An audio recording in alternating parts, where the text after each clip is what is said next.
या ठिकाणी प्रश्न बघा.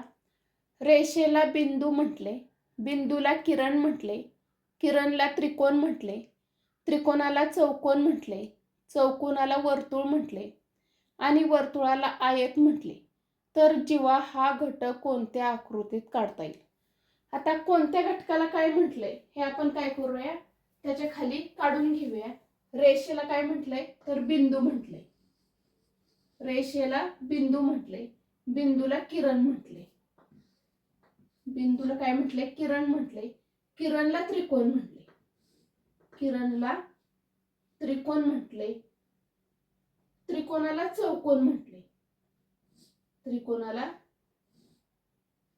चौकोन म्हटले, चौकोनाला वर्तुळ म्हटले, चौकोनाला काय म्हटले तर वर्तुळ म्हटले आणि वर्तुळाला आयत म्हटले, वर्तुळाला आयत म्हटले.